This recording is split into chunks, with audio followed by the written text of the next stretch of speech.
নাক কপাল 1, 2 হাত 3, 2 হাঁটু 5, 2 পায়ের বৃদ্ধাঙ্গুলে হলো 7। সিজদা করার সময় যদি নাক লেগে থাকে কপাল না থাকে তাহলে সিজদা হয়নি, সিজদা বাতিল। যদি সিজদার সময় কপাল লেগে আছে নাক লেগে নাই তাহলে সিজদা হয়নি, সিজদা বাতিল। তিনটার যে কোনো একটা যদি বাতিল হয় তাহলে সালাত হচ্ছে না।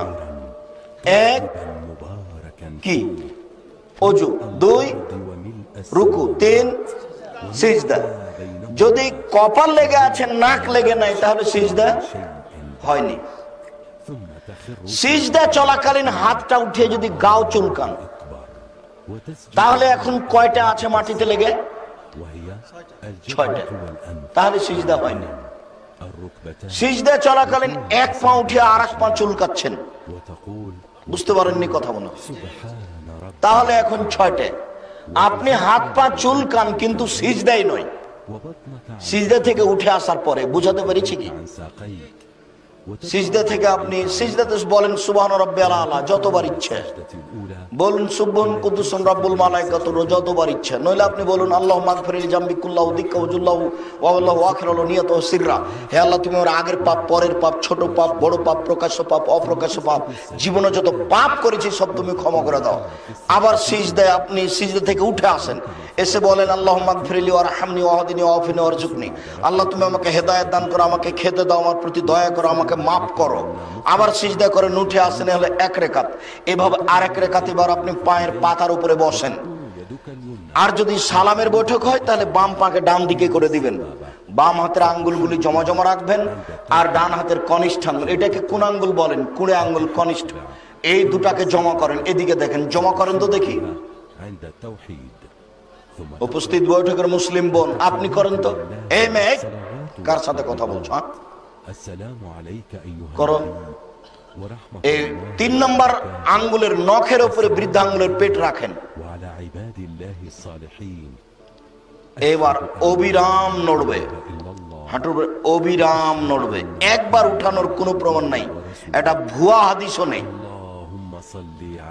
অবিরাম নড়বে। আত্তাহিয়াতু লিল্লাহি ওয়াস সালাওয়াতু ওয়াত তাইয়্যিবাতু, সমস্ত ইবাদত আল্লাহর জন্য। আসসালামু আলাইনা আইয়ুহান নবী, হে নবী আপনার উপরে শান্তি অবতীর্ণ হোক, শান্তি ভালো মানুষের উপরে হোক, শান্তি আমাদের উপরে হোক। আশহাদু আল্লা ইলাহা ইল্লাল্লাহ, সাক্ষ্য দিচ্ছি আল্লাহ ছাড়া কোনো মাবুদ নাই। ওয়া আশহাদু আন্না মুহাম্মাদান আবদুহু, সাক্ষ্য দিচ্ছি আল্লাহ ছাড়া কোনো মাবুদ নাই, মুহাম্মদ আল্লাহর রাসূল। এরপরে দুরূদে ইব্রাহিম, তারপরে দোয়ায়ে মাসুরা, বিশেষ দোয়া। আল্লাহুম্মা ইন্নী যালামতু নাফসি যুলমান কাসীরা, আল্লাহ জীবনে খুব পাপ করেছি, ফাগফিরলি, তুমি আমাকে ক্ষমা করো। মাগফিরাতাম মিন ইনদিক, ক্ষমা একমাত্র তোমার পক্ষ থেকে হয়ে থাকে। ওয়ারহামনি ইন্নাকা আনতাল গাফুর রহিম, তুমি আমাকে ক্ষমা করো, তুমি আমার প্রতি দয়া করো। আল্লাহুম্মা ইন্নী আউযু বিকা মিন আযাবি জাহান্নাম, হে আল্লাহ আমি তোমার কাছে জাহান্নামের শাস্তি থেকে বাঁচতে চাই। ওয়া আউযু বিকা মিন আযাবিল কবর, তোমার নিকটে কবরের শাস্তি থেকে বাঁচতে চাই। ওয়া আউযু বিকা মিন ফিতনাতিল মাসীহ দাজ্জাল, দাজ্জালের বিপদ থেকে বাঁচতে চাই। আল্লাহুম্মা ইন্নী আউযু বিকা মিনাল মাসাম ওয়াল মাগরাম, তোমার নিকটে বাঁচতে চাই বড় পাপ হতে, তোমার নিকটে বাঁচতে চাই ঋণ কর্য হতে, তোমার কাছে বাঁচতে চাই বড় পাপ হতে, তোমার নিকটে বাঁচতে চাই ঋণ কর্য হতে। এবার শেষ কথা, উপস্থিত বৈঠকের মুসলিম ভাই বোন, সবাই সালাম ফেরার পূর্বে একটা দোয়া পড়বেন বাপ মায়ের জন্য, রব্বির হামহুমা কামা রাব্বায়ানি সাগীরা, ভুলবেন না। সবাইকে বলে যাচ্ছি, সালাম ফেরার পূর্বে বলবেন রব্বির হামহুমা কামা রাব্বায়ানি সাগীরা। আসসালামু আলাইকুম রহমতুল্লাহ, আসসালামু আলাইকুম রহমতুল্লাহ, আল্লাহু আকবার, আস্তাগফিরুল্লাহ, আস্তাগফিরুল্লাহ, আস্তাগফিরুল্লাহ, আল্লাহুম্মা আনতাস সালাম ওয়া মিনকাস সালাম, তাবারাকতা ইয়া যাল জালালি ওয়াল ইকরাম। এখন আপনি উঠতে পারেন। আরো অনেক তাসবিহ তাহলিল আছে, বিশেষভাবে আয়াতুল কুরসি। আপনি যদি ফরজ সালাতের পরে আয়াতুল কুরসি পড়েন তাহলে জান্নাতে চলেই গেছেন।